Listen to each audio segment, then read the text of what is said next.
Hello everyone, Hare Krishna. Welcome and welcome back to my channel.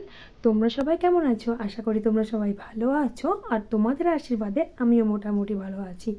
তো তোমাদের সকলের সুস্থতা কামনা করে আজকে তোমাদের একটা নতুন ব্লগ ভিডিওতে স্বাগত জানাই। আশা করছি আজকের ব্লগ ভিডিওটা তোমাদের খুবই ভালো লাগবে। তো চলো বেশি কথা না বাড়িয়ে আজকের ব্লগ ভিডিওটা শুরু করা যাক। তো তোমাদের আমি বলেছিলাম আমি মায়াপুর যাচ্ছি, তো তার জন্য বেরিয়ে পড়েছি। এখন বাজে রাত্রি 10টা, এরকম টাইমে আমাদের এখানে বাসটা এসে থেমেছিল। আর আমার সাথে যাচ্ছে আমার বেস্ট ফ্রেন্ডও, মানে আমার বাড়ির থেকে আমি, বাবা, মা সবাই মিলেই যাচ্ছি, আর বৌদিরাও যাচ্ছে। তো দেখো আমরা এখন ভোরের বেলা, তো সেই টাইমে আমরা নবদ্বীপে এসে পৌঁছেছি। এখনও মায়াপুর পৌঁছাতে খানিকটা দেরি আছে। আর এই দেখো গঙ্গাটা সাইড হয়ে বয়ে যাচ্ছিল, তো আমরা ভোরের বেলায় সেই ভিউটা দেখছিলাম জানলা হয়ে।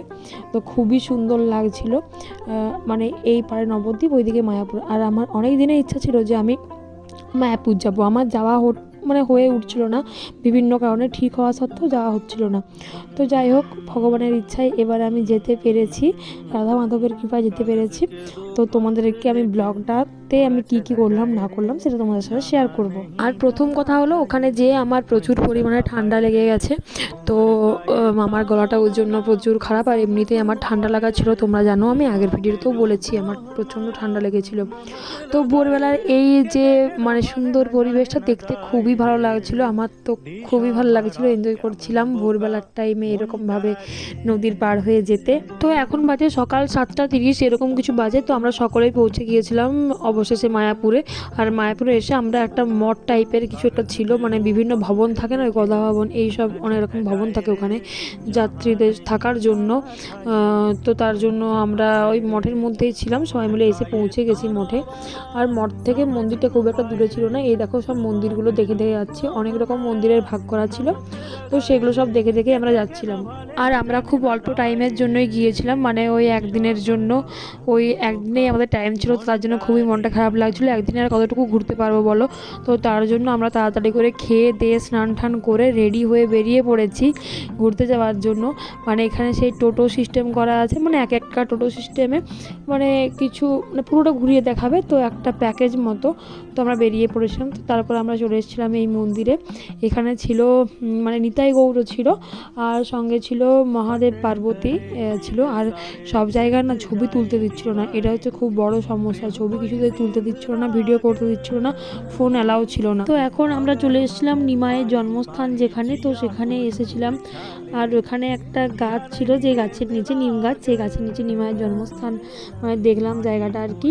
তো আমরা সেখানে দেখবার জন্য চলে এসেছিলাম। এই দেখো যা হোক করে আমি লুকিয়ে হলেও একটু ছবি তুলেছি। আর তোমরা দেখতে পাচ্ছ লেখা আছে যে ফটো তোলা মানে নিষিদ্ধ আছে, জরিমানা হয়ে যাবে। তো আমি যাই হোক করে লুকিয়েই তুলেছিলাম একটু বলতে পারো।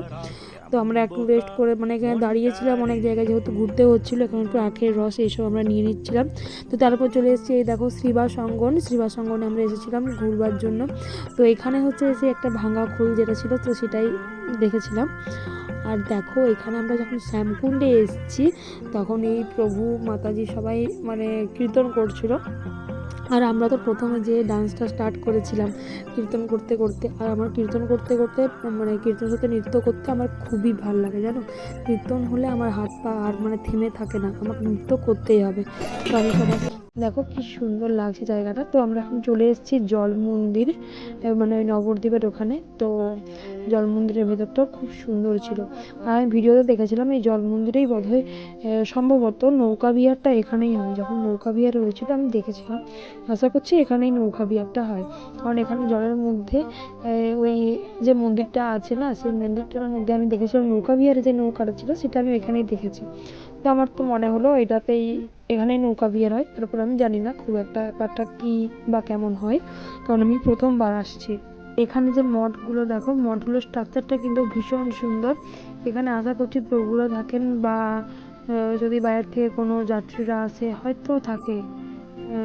তো দেখো খুব সুন্দর জায়গাটা, মানে একবার আসলে কিছুদিন থাকলে তোমাদের মন ভরবে, নয়তো না। আর দেখো এখানে কত হরিণ ছিল, মানে হরিণ ছিল ওই জল মন্দিরের ভেতরে, প্রচুর পরিমাণে হরিণ ছিল। আর হরিণগুলোর জন্য বাইরে সবজির খোসা যে থাকে, তো সবজির খোসা বিক্রি হচ্ছিল। তো সেগুলো নিয়ে এসে আমরা খাওয়াচ্ছিলাম। এই দেখো বেগুনের খোসা, বিভিন্ন রকমের খোসা ছিল, তো সেগুলো নিয়ে এসে আমরা এই হরিণগুলোকে খাওয়াচ্ছিলাম। দেখো এছাড়াও আমরা আরও অনেক জায়গা ঘুরেছি যেগুলো আমাদেরকে ভিডিও ফটো কিছু তুলতে দেয়নি। তো যাই হোক, এবার সব কিছু দেখে আমরা চলে এসেছি ওই লঞ্চের ঘাটে, মানে এই নবদ্বীপ থেকে মায়াপুর যাওয়ার জন্য। লঞ্চের ঘাটে এসে সেখানে আমরা টিকিট কেটে লঞ্চে উঠেছিলাম। আর লঞ্চে ওঠার অভিজ্ঞতা এই প্রথমবার, এর আগে কখনো লঞ্চে উঠিনি আমি, জানো। আর ভীষণ সুন্দর লাগছিল। এই দেখো মায়াপুরটা, মানে মন্দিরটা এখান থেকে দেখাচ্ছিল। তো আমরা তার জন্য লাইন দিয়েছিলাম, লঞ্চে ওঠার জন্য লাইন দিতে হচ্ছিলো, তো লাইন দিয়েছিলাম। আর ভাবছিলাম যাদের এখানে বাড়ি তাদের কত সুন্দর থাকে, তাই না? কিন্তু মনে হয় এই জিনিসটা। তো তারপর সন্ধ্যাবেলায় আমরা এসেছিলাম মায়াপুর মন্দির দেখার জন্য, মানে যে ইস্কন যে আসল মন্দিরটা সেটা দেখার জন্য এসেছিলাম। কারণ আমরা সকালবেলায় নবদ্বীপটা দেখেছিলাম আর মায়াপুরটা দেখা হয়নি। তো খাওয়া দাওয়া করে একটু রেস্ট করে বিকাল দিকে বেরিয়েছিলাম মায়াপুরের মন্দির দেখার জন্য। আর এই টাইমে রাস্তায় ভিড় দেখো প্রচুর পরিমাণে, আমরা অনেকক্ষণ রাস্তায় দাঁড়ানোর পর বেরোতে পেরেছিলাম। আর এখানে দেখো সব প্রভুরা মিলে খুব সুন্দর ডান্স করছে, মানে কীর্তনের সঙ্গে নৃত্য করা তো মানে কি বলবো, মানে আমাদের সনাতনীদের রক্তের মধ্যে আছে। এমনি গানে ডান্স করলে যে কি হয় আমি তা জানি না, তবে এই নামে এতটা মধু, এতটা শান্তি যে ধারণার বাইরে।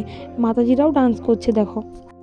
পর যেহেতু 5টা বেজে গিয়েছিল, তো তার জন্য আমি ভেতরের যে আসল যে মন্দির যেখানে পঞ্চতত্ত্ব আছে, তো সেখানে যেখানে সন্ধ্যাবেলার যেই আরতি হয় সেটা দেখার জন্য ছটফট করছিলাম। তো আমার যাওয়া হচ্ছিল না, মানে এতটা ভিড়ের মধ্যে ছিল আর সবাইকে তাল মিলিয়ে চলতেও পারছিলাম না।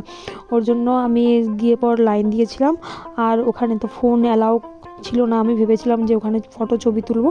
তো ফোনগুলো যাই হোক কাউন্টারে জমা করতে হয়েছিল। দেখো এখানে নিতাই গৌরকে সামনে রেখে ডান্স করছিল। তো আজকের ব্লগটা এই অবধি। যদি কিছু ভালো লাগে থাকে like comment share and subscribe করো। আর হ্যাঁ, যদি তোমরা দেখতে চাও আমি ওখানে যে কী নিয়েছি, তো তাহলে সেটা কমেন্টে জানিও, আমি দেখিয়ে দেবো আমি কী নিয়েছি ওখানে যে। আজকের মতো টাটা, আসছি।